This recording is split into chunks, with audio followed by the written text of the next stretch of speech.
दोस्तों नमस्कार। आप देख रहे हैं संकेत लाइव। मैं हेमंत कृष्ण।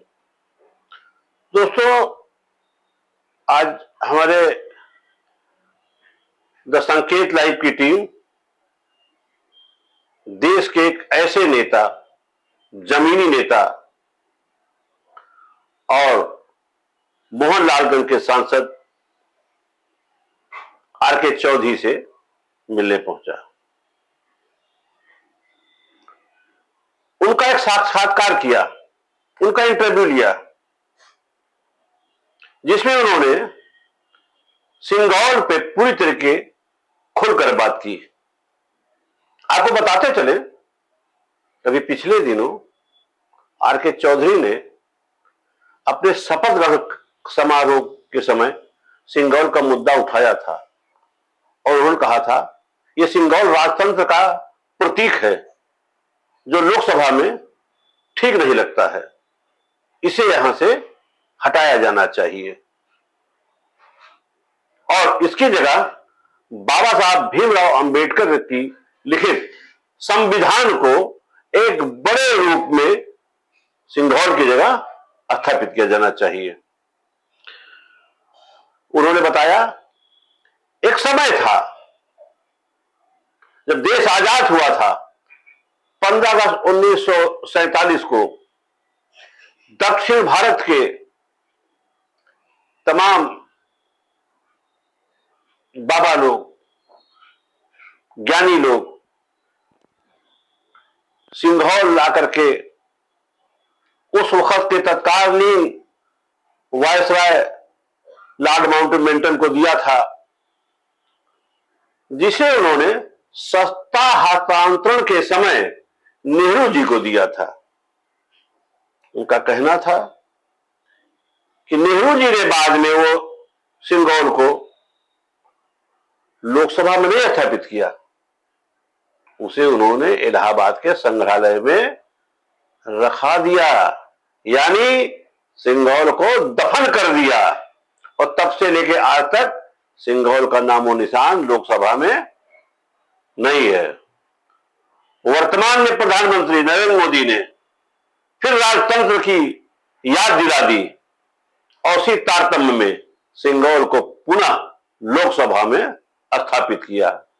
अब जब देश में लिखित रूप से संविधान मौजूद है, देश का लोकतंत्र, देश का लोकसभा संविधान के तहत चल रहा है, तो सिंघौल का कोई मतलब नहीं उठता है। ये तो मन स्मृति की याद दिलाता है। उनसे जब ये पूछा गया कि संसद में अभी पिछले दिनों हिंदू हिंदू को लेकर के बहुत तकरार हुई, उन्होंने कहा ये तकरार होना भी नहीं चाहिए, लोग मानते हैं तो माने हिंदू, लेकिन जिस हिंदू की बात करते हैं वो हिंदू शब्द किसी भी पौराणिक पुस्तकों में कहीं दिखाई नहीं पड़ता। न गीता में कहीं हिंदू शब्द का लिखा गया है, न रामायण में कहीं लिखा गया है, न किसी पुराण में हिंदू शब्द का जिक्र है। तो हिंदू शब्द पे जो ये बातचीत हो रही है ये बेमानी है, ये नहीं होना चाहिए। ये हिंदू शब्द तो मनुस्मृति का याद दिलाता है और संघ के लोग, सरकार के लोग इस देश को मनुस्मृति के तहत चलाना चाहते हैं। राष्ट्रीय सेवक संघ संविधान को अपना संविधान मानता ही नहीं है। तो दोस्तों हमारी कैमरा टीम आज आर.के. चौधरी की आवाज पे पहुंची और उनका एक साक्षात्कार लिया। ये साक्षात्कार, ये इंटरव्यू हमारे विश्लेषक, राजनीतिक विश्लेषक श्री ओम प्रकाश मिश्रा ने किया है। अब आपको हम ले चलते हैं सांसद जी के आवास पर, जहां ओम प्रकाश मिश्रा आर.के. चौधरी का इंटरव्यू कर रहे हैं। देखिए आगे। नमस्कार, मैं डॉक्टर ओ.पी. मिश्रा हूं द संकेत लाइव से। आज मैं बात कर रहा हूं मोहनलालगंज लोकसभा क्षेत्र के सांसद माननीय आर.के. चौधरी जी से, जो हमारे साथ में है। और अभी चुनाव के बाद लोकसभा के प्रथम दिन आपने एक ऐसा मुद्दा उठा दिया कि पूरे देश में नहीं विश्व में चर्चा का विषय बन चुका है। मैं उसी मुद्दे पर आता हूं और आपसे पूछता हूं कि ये आपकी स्ट्रेटजी थी कि अचानक से आपने ये मुद्दा उठा दिया? नहीं, जिस समय संसद भवन में जी सिंगोल लगाया गया था, जी तो हिंदी अखबार, अंग्रेजी अखबार में छपता था। जी तो मैं उसकी कटिंग रखता था। जी तो तभी मैं सोचा था कि अगर मुझे मौका मिलेगा या अगर हमारे कोई परिचित इस टाइप का मेंबर ऑफ पार्लियामेंट हुए तो उनके जरिए जी प्रयास करूंगा कि सिंगोल वहां से हटाए।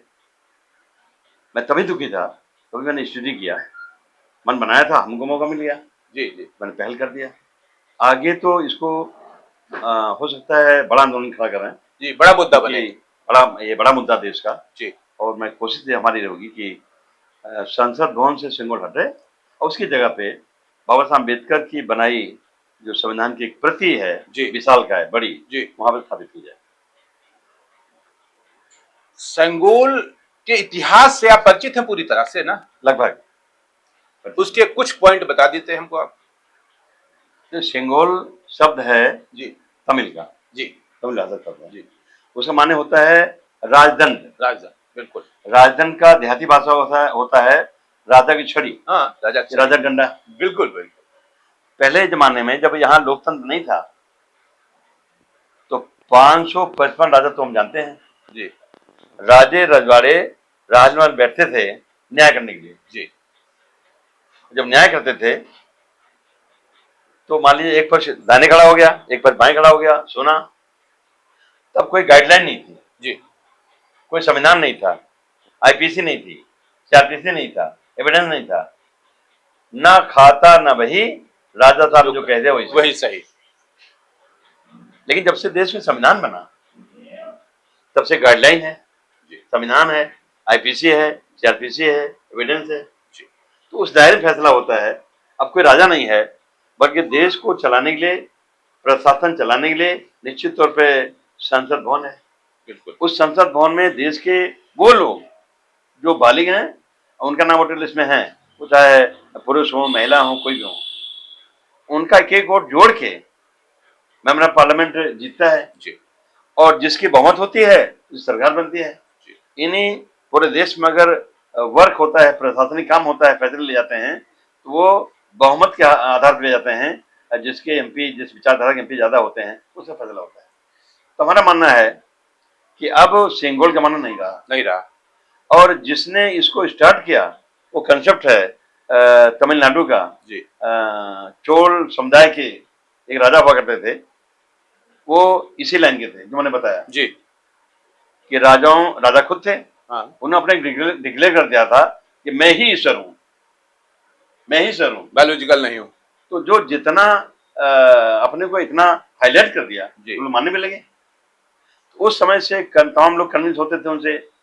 तो आजादी के टाइम पे तमिलनाडु के पुरोहितों ने उत्तर भारत के पुरोहितों से संपर्क किया। पुरोहित लोगों ने मिलकर तैयार किया कि देश आजाद हो रहा है, जी अब सत्ता का हस्तांतरण होगा।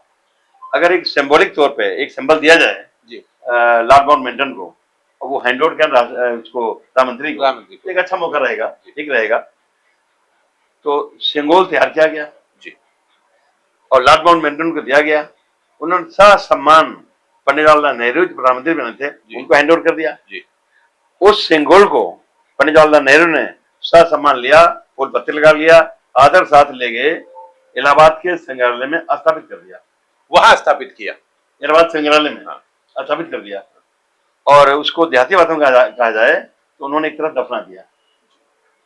अब सरकार आ गई बीजेपी की। जी बीजेपी खुद नहीं काम करती, आरएसएस चलती है जी और आरएसएस के लोग बाबा साहब डॉक्टर अम्बेडकर के संविधान को अपना संविधान नहीं मानते, बिल्कुल नहीं मानते।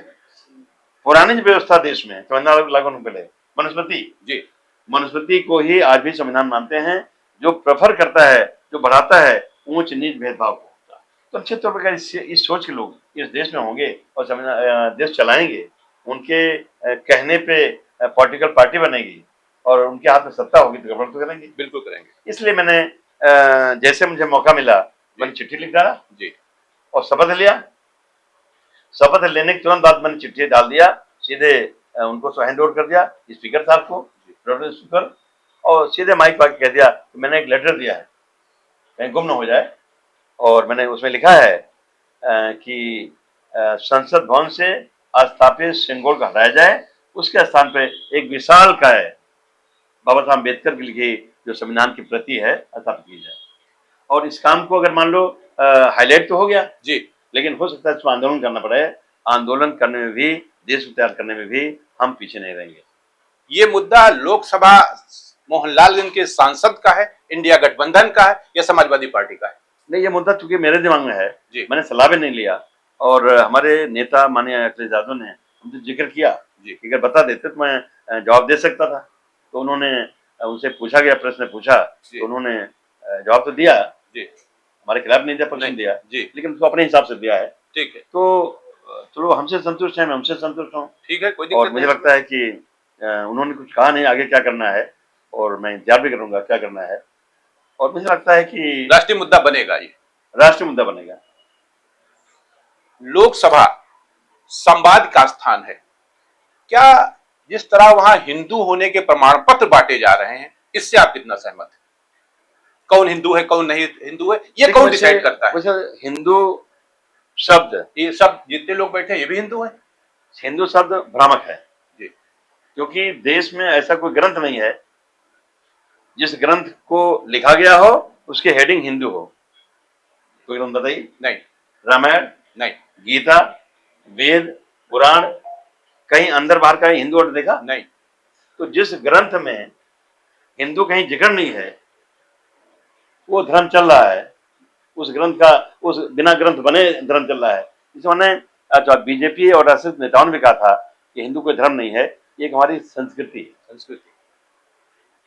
अब अगर इस देश में प्राचीन संस्कृति चल रही है जी, तो आप जानते हैं पहले जमाने में स्कूल नहीं हुआ करते थे, आश्रम हुआ करते थे, किताब कापी नहीं होती थी, बल्कि तीर चलाते थे सिखाना। बिल्कुल। गुरु द्रोणाचार्य सिखाते थे, अर्जुन, भीम, नकुल, सहदेव, युधिष्ठिर वो सीखते थे। जी, अब इस दिन मौका आ गया, एकलव्य चले गए सीखने पढ़ने, जी, जी, गुरु द्रोणाचार्य ने उनको मौका नहीं दिया, नहीं, उनको भागना पड़ा एकलव्य को।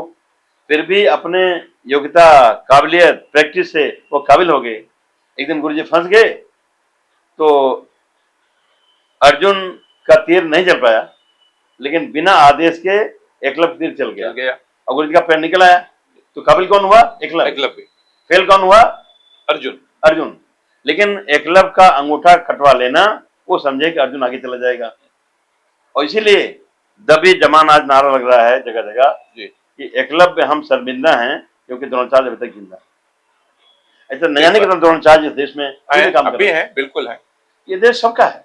बिल्कुल हमारा मानना है देश में जो उच्च वर्ग के लोग हैं तरक्की करके बहुत आगे बढ़े, बहुत आगे बढ़ना चाहिए। बिल्कुल, नहीं जो समाज लुटा है, पिटा है, कमजोर है, लाचार है, पिछड़ा है, पिछड़ा गया है, ये देश उनका भी तो है। बिल्कुल है। उन्हें भी इस देश में आगे बढ़ने का अवसर मिलना चाहिए, ये हमारा संविधान कहता है। इसलिए मैं कायल हूँ कि संविधान के हिसाब से देश चलना चाहिए, संविधान को मान्यता मिलनी चाहिए, संविधान को आगे रखना चाहिए, बाकी सब पीछे रखना चाहिए। आपको लग रहा है आरक्षण और संविधान पर कुछ खतरा है क्या? किसको? सरकार जिस तरह की चला रही, सिस्टम लेके आ रही है। भाई आप जानते हैं कि इस समय संवैधानिक व्यवस्था के हिसाब से जी लगभग 23% आरक्षण है दलितों का जी, और 27% आरक्षण है ओबीसी का जी। 27 कितना हुआ? 50। इन 150 दलित और पिछड़े आरक्षण से आज भी पा रहे थे जी, लेकिन न रहे बांस न बजे बांस। सत्ता बीजेपी की है, उसने रेलवे कर दिया प्राइवेट जी। रेलवे में नौकरी होती है कुल 15 लाख। अगर 50% आरक्षण दलितों पिछड़ों था तो 50% माने हुआ 15 लाख का आधा 7.5 लाख। 7.5 लाख नौकरियां पिछड़ों दलितों को आसानी से मिलती थी, लेकिन मैंने कहा न रहे बांस न बजे बांसुरी। अगर सरकारी नौकरी रहेगी नहीं तो फिर आरक्षण रहेगा नहीं, आरक्षण रहेगा नहीं। इसलिए रेलवे जैसा तमाम डिपार्ट प्राइवेट कर रहे हैं। अगर यही वजह रही, पूरा देश के सरकारी डिपार्ट खत्म हो जाएंगे, प्राइवेट एजेंसियां चलाएंगी और अडानी, अंबानी, टाटा, डालमिया ये देश के मालिक होंगे। हम तो फिर पुराने जाम चले जाएंगे। तो निश्चित तौर पे हम इसके खिलाफ लड़ेंगे और मुझे लगता है कि लड़ने वालों को तैयार करेंगे, हम मानेंगे नहीं। ये उसी लड़ने का फायदा रहा कि आप इतनी बड़ी संख्या में आ गए उनके सामने। अदरवाइज तो जिस समय शुरुआत हुई थी चुनाव की तो लगी नहीं रहा था, लेकिन ये एक आरक्षण ऐसा मुद्दा था जिसने आम आदमी को सोचने समझने के लिए मजबूर किया। भाई सही बात है कि हम जैसे शुरुआती दौर में ज्यादा जानते नहीं थे, लेकिन जब से मानवेंद्र कांताराम संपर्क में आए जी, तब से बाबा साहब समझा, इस देश के हर समाज को समझा।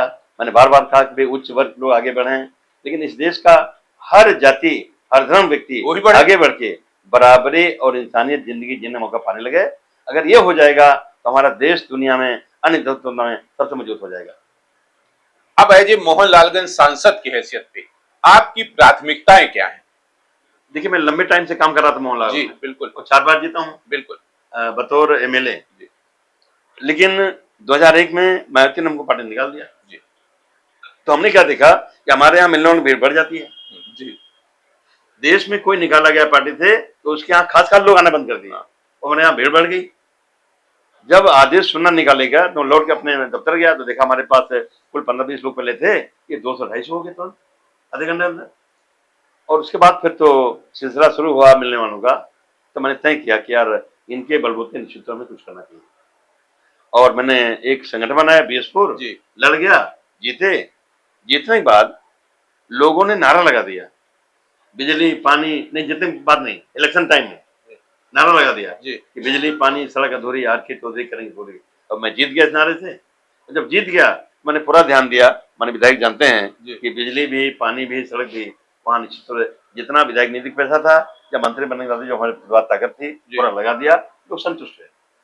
अब वही नारा मैं नहीं बल्कि पार्लियामेंट के चुनाव में लगा जगह जगह। तो प्रयास करूंगा कि अगर नारा लगा है बिजली पानी सड़क अधूरी आरके चौधरी करेंगे पूरी, अब तो मैं जीत गया हूँ अपने लोकसभा क्षेत्र के मतदाताओं के बलबूते, तो हमें वही अमल करना है पूरे लोकसभा क्षेत्र में 5 सीट पे। इसके अलावा हम प्रयास करेंगे कि कन्विंस करके अधिकारियों को जो ऊपर लेवल के हैं उनको कन्विंस करके कुछ बड़ी योजनाएं और ले आवें और साथ साथ एमएलए एमपी कोई भी हो जाएगा, लेकिन बाबा साहब अम्बेडकर किताबों से या मानवेंद्र कांताराम के साथ रह के जो सीखा है कि खाली एमएलए एमपी बन के खाली सड़क बनाना बिजली बनाना काम नहीं है, बल्कि देश को बनाया जाए। उस बार मैंने बताया कि निश्चित तौर पर ये देश बदले। मैं बार बार कहता हूँ उच्च वर्ग के लोग आगे बढ़े, लेकिन कमजोर और पिछड़े वर्ग के लोग आगे बढ़े। हम इस पर भी काम करना शुरू कर दिए हैं और भी काम करेंगे। तो 3 तरह काम करेंगे, बिजली पानी सड़क अधूरी आरके चौधरी करेंगे पूरी, ये पूरे लोकसभा क्षेत्र के लिए। कुछ योजनाएं बड़ी और आ जाएं, ये प्रयास करेंगे। लेकिन ताकत मिली है तो समाज का सही निर्माण हो, बाबा साहब अम्बेडकर संविधान का सम्मान हो, लोग आगे बढ़े, हर समाज आगे बढ़े, ये काम मैं जरूर करूंगा। मोहनलालगंज लोकसभा में सिर्फ 2 कामों की बहुत आवश्यकता महसूस की जा रही। विधायक जी बैठे हैं, एक पुल रेलवे और दूसरा डिग्री कॉलेज लड़कियों के लिए। मैं दोनों प्रयास करना शुरू कर दूंगा क्योंकि अभी तो 1 महीना हुआ है। जी और अभी तो सब नॉर्मल नहीं हुए हैं। अभी तो मुझे लगता है कि दिल्ली में अभी तो रहना भी नहीं शुरू किया है, टेम्पोरेरी रह रहे हैं। लेकिन इसको जैसे भी हो हर हालत में रेलवे का मोहनलाल में पुल बनेगा और महिलाओं के लिए डिग्री कॉलेज बनेगा। बहुत बहुत धन्यवाद आपसे, जिस तरह आपने विचार अपने प्रकट किए। नमस्कार। आपने इंटरव्यू देखा, आपको कैसा लगा? आरके चौधरी कहां तक सही बोल रहे हैं, कहां तक गलत बोल रहे हैं? क्या सिंगरौर लोकसभा में स्थापित रहना चाहिए या नेहरू जी के तरीके नरेंद्र मोदी को भी उसे संग्रहालय में जमा करके उसे दफना देना चाहिए? आपकी राय आप अपने कमेंट में दीजिए, लाइक करिए, सब्सक्राइब करिए। नमस्कार।